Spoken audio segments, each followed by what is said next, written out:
Inde i denne bygning skal støttekroner fra Danmark gøre livet lidt sjovere for unge i Gazastriben. Her blev nemlig bygget et musikstudie. Here it is. Here's the gate for the heaven, for our place, our second home.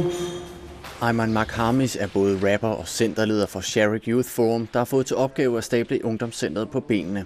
Udover musik bliver der også plads til andre kunstformer, som for eksempel teater og billedkunst. And the other room is going to be isolated for recording the songs, the rap songs.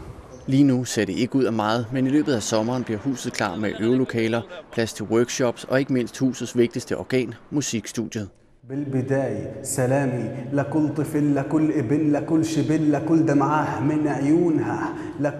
Indtil nu har det kostet op mod 3.000 kroner at indspille en sang i et af de etablerede studier i Gaza. Og i et område, hvor arbejdsløsheden ifølge Verdensbanken er mere end 70%, er der ikke mange, der har penge til den slags. Men nu bliver det gratis.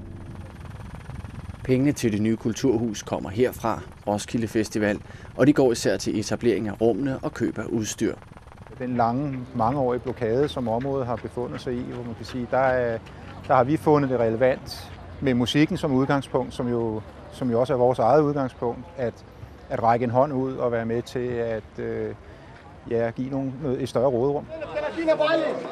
Den israelske blokade af mennesker og varer har presset prisen op på de fleste produkter, også musikudstyr. Men det er ikke kun blokaden, der gør det svært at være ung. Hamas-styret lægger beslag på, hvad man må og især ikke må. Og rapmusik er ikke populært hos den islamistiske Hamas-gruppe.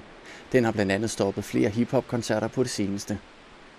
Everything here in Gaza Strip, not just in music, everything has limits, you know.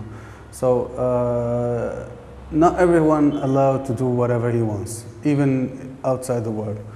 So we do everything in the limits, you know. Trods de mange besværligheder for de unge musikere her, så holder de fast i deres passion for hiphop. Og en enkelt, men oprigtig besked er vigtig at få sendt til Danmarks største musikfestival. Thank you. I alt er der doneret lidt mere end 500.000 kroner for Roskilde Festival til musikprojektet i Gaza.